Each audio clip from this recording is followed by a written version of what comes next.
Hello बच्चों, welcome to CUET papers. आज के इस सेशन में मैं सुखदा त्रिवेदी आप सभी लोगों के साथ डिस्कस करने वाली हूँ एनसीईटी एग्जाम जो है उसके जो एडमिशंस और काउंसलिंग प्रोसेस होती है उसकी कंप्लीट इंफॉर्मेशन। ये वीडियो बहुत इम्पॉर्टेंट होने वाला है। जितने भी स्टेप्स होते हैं एडमिशन लेने तक के, वो सभी स्टेप्स आप सभी लोगों को डिटेल में बताने वाली हूँ। खुद भी देखिए और अपने पेरेंट्स को भी दिखवाइए। क्यों? क्योंकि यहाँ से आपको समझ में आएगा कि आपको कौन कौन से स्टेप्स लेने हैं एक के बाद एक, जिसमें मनी भी मैटर करता है। क्योंकि जब आप एडमिशन लेने जाएंगे तो आपको कुछ इनिशियल अमाउंट भी सबमिट करना होता है, तो आप उस तरह से फाइनेंशियल प्लानिंग भी कर सकते हैं। ठीक है, तो ध्यान से सुनना है, पूरा सुनना है। कोई भी डाउट आता है तो आप मुझे व्हाट्सएप कर सकते हैं। व्हाट्सएप चैनल से भी जरूर जुड़ना ताकि आपको टाइमली इंफॉर्मेशन सारी मिलती रहे। चलिए स्टार्ट करते हैं। देखिए, एनसीईटी एग्जाम एक बेसिक से स्टार्ट कर रहे हैं हम। ये जो हमारी एनसीईटी एग्जाम है अभी जिसके फॉर्म भरा रहे हैं, इससे हमें किसमें मिलता है? आईटीईपी कोर्स में एडमिशन मिल रहा है, इंटीग्रेटेड टीचर एजुकेशन प्रोग्राम, जिसमें किस तरह के कोर्स है? बीएससी बीएड, बीए बीएड, ठीक है, और बीकॉम बीएड। अब आपने ये डिसाइड कर लिया कि आपको कौन सा कोर्स करना है, उसके अकॉर्डिंग आपने क्या किया होगा? आपने फॉर्म भर दिया होगा या भरने वाले होंगे। ठीक है, फॉर्म भरने से पहले आपको बहुत सारी चीजों को ध्यान में रखना है, इसलिए पहले जो वीडियो बनाए हैं उनको एक बार ध्यान से देख लेना। अभी हम काउंसलिंग तक की प्रोसेस समझना है, उससे ध्यान से देखो। फॉर्म भरा, सारी इंफॉर्मेशन भरी और अपना कोर्स चूज कर लिया, इसमें से प्लस इंस्टीट्यूट चूज कर लिया आपने। तो फॉर्म में आपने इंस्टीट्यूट 1, इंस्टीट्यूट 2 इस तरह से अपने इंस्टीट्यूट चूज कर लिए होंगे, राइट। अब आप क्या करेंगे? आप एग्जाम देने जाएंगे। ओके, एग्जाम के बारे में भी थोड़ा कुछ मैं आपको बता देती हूँ। एग्जाम में कितने पेपर है? 7 पेपर्स हैं आपके। ठीक है, 2 शिफ्ट में आपका पेपर होगा, 2 शिफ्ट में। ठीक है, हर एक शिफ्ट कितने आवर की होगी? 3 आवर की होगी। मतलब एक दिन में 6 घंटे आपके पेपर होंगे, बीच में गैप रहेगा। तो शिफ्ट 1 और शिफ्ट 2। एक चीज और यहाँ पर क्लियर कर देती हूँ, 640 मार्क्स का ये आप पेपर देने जाएंगे और इसमें नेगेटिव मार्किंग भी है, -1 हो जाएगा अगर गलत कुछ करके आए। ठीक है, ये आप एग्जाम देने चले गए, इंस्टीट्यूट सिलेक्शन आपने फॉर्म में कर लिया था। अब क्या होगा बच्चे? इसके बाद आपको आपका रिजल्ट आया, एनटीए ने क्या किया? आपका रिजल्ट रिलीज करा। ठीक है, आपके पास सर्टिफिकेट आ गया कि भाई आपकी स्कोर कार्ड आ गया आपके पास कि आपके कितने स्कोर हुए हैं। अब आगे क्या होगा, ये बहुत सारे बच्चों की क्वेरी है। तो देखो, जब फॉर्म भरा था तो ये इंस्टीट्यूट के नाम लिखे थे ना। ठीक है, एनटीए क्या करेगा? आपका जो रिजल्ट है वो उन इंस्टीट्यूट को भेज देगा जिनको आपने फॉर्म में सिलेक्ट करा था। सपोज मैंने सिलेक्ट करा आरआईई भोपाल और आरआईई अजमेर। ठीक है, अब इसके बाद नेक्स्ट क्या होगा? आरआई भोपाल और आरआई अजमेर को मेरा रिजल्ट मिल गया, ऐसे ही सारे बच्चों का रिजल्ट मिल गया। अब ये क्या करने वाले हैं? मैं थोड़ा नेक्स्ट पेज पर इसको ले लेती हूँ। एनटीए क्या करेगा? एनटीए ने आपके रिजल्ट को कहाँ भेज दिया? वो उन इंस्टीट्यूट को भेज दिया जो आपने सिलेक्ट किए थे, है ना, सिलेक्टेड इंस्टीट्यूट। फॉर एग्जाम्पल मैंने क्या कहा? आरआई भोपाल और आरआई अजमेर। ठीक है जी, अब क्या होगा? आरआई भोपाल और आरआई अजमेर मेरिट लिस्ट तैयार करेंगे। क्या तैयार करेंगे? मेरिट लिस्ट तैयार करेंगे।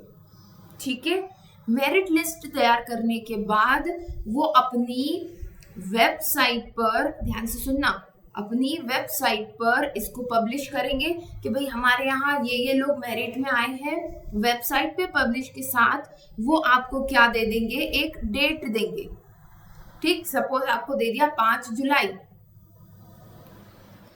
5 जुलाई दिया और कहा कि यहाँ 5 जुलाई को RI भोपाल, और हो सकता है सबकी डेट अलग अलग होगी, RI अजमेर में 10 जुलाई को है मान लेते हैं, ठीक है। तो आपको सारे डॉक्यूमेंट्स, ठीक है, डॉक्यूमेंट्स जिसकी लिस्ट वो देंगे, ठीक है, वेबसाइट पे जो पब्लिकेशन आएगा कि भाई ये लोग मेरिट लिस्ट में आए हैं हमारे यहाँ, फला फला डॉक्यूमेंट लेकर के आ जाए, कास्ट सर्टिफिकेट ले आए, अपना 12th ले आए, 10th ले आए, वो सारी लिस्ट देंगे, डॉक्यूमेंट की लिस्ट वो देंगे, ठीक है, उसकी टेंशन मत लेना। तो ये डॉक्यूमेंट की लिस्ट लेकर के आप कहाँ पहुंच जाओगे, भोपाल या अजमेर, प्लस इसके साथ साथ आपको रजिस्ट्रेशन फीस भी लेकर के जानी है अपनी सीट सिक्योर करने के लिए, ठीक है, कि हाँ भाई हमने अपनी सीट सिक्योर कर दी, फिर वो आपको कुछ टाइम देंगे और उस टाइम में आपको फीस सबमिट करनी होगी। कई बार वो कुछ इनिशियल अमाउंट लेते हैं, कई बार वो पूरी फीस भी ले लेते हैं, ठीक है। तो ये नोटिस जो वो पब्लिश करेंगे ना मेरिट लिस्ट के साथ, वहां से पता चलेगा। ये क्लियर है? तो आपने जो इंस्टीट्यूट सिलेक्ट किए हैं वो मेरिट लिस्ट बनाएंगे, आपको कुछ नहीं करना है, एनटीए खुद रिजल्ट उन्हें भेज देगा, वो मेरिट लिस्ट बना देंगे, वेबसाइट पर पब्लिश कर देंगे और डेट बता देंगे कि भाई ये डॉक्यूमेंट लेकर के इस तारीख को पहुंच जाना, आपको वहां पर पहुंचना है और अपने डॉक्यूमेंट वेरीफाई करवाना है। डॉक्यूमेंट में कुछ गड़बड़ी होती है तो डॉक्यूमेंट्स आर कंसिडरेबल, ठीक है, उसके लिए थोड़ा टाइम वो दे देंगे। आपके स्कोर सही होने चाहिए, आपकी मार्कशीट, मतलब सारी ऑथेंटिक चीज आपके पास होनी चाहिए। अब ये कास्ट सर्टिफिकेट और इन सब के लिए वो थोड़ा टाइम आपको दे सकते हैं, ओके। और आपको फीस पेमेंट करके अपना जो है एडमिशन कंफर्म करा लेना है। अब एक चीज ध्यान से समझ लो, यहाँ पर ये जो प्रोसेस हुई ना कि आपने फॉर्म में इंस्टीट्यूट का नाम डाला था, फिर उन्हीं इंस्टीट्यूट ने आपको ईमेल किया, है ना, ईमेल भी करेंगे वो अपनी तरफ से और वेबसाइट पर पब्लिश भी करेंगे, ठीक है, दोनों चीजें होंगी और फिर आप एडमिशन लेने हो गए। ये हुई क्या, इसको कहते हैं हम क्लोज्ड काउंसलिंग। क्या कहते हैं? Closed counselling. तो इस तरह से 3 लेवल तक क्लोज्ड काउंसलिंग चलती है।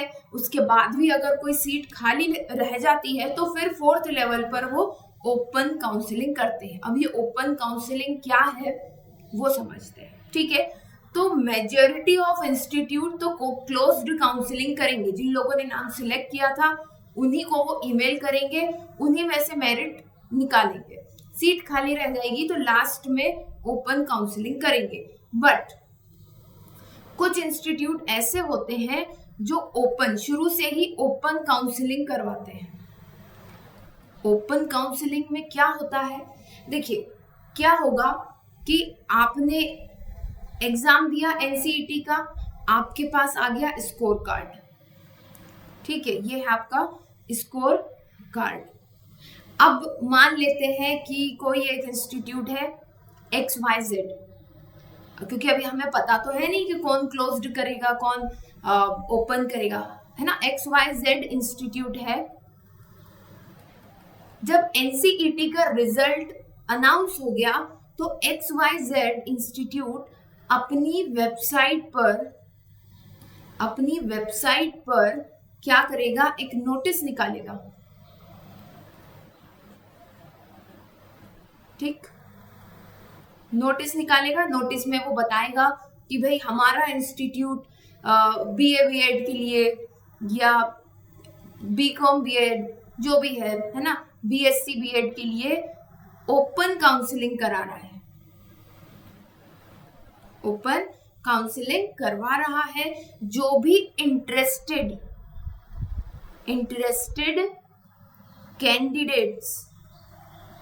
कैंडिडेट्स जिन्होंने एनसीईटी एग्जाम दिया है, वो जो है इसी नोटिस में तारीख मेंशन रहेगी, डेट रहेगी, वो जो है सपोज मान लेते हैं 15 जुलाई को डॉक्यूमेंट्स लेकर के आ जाए। क्लियर है?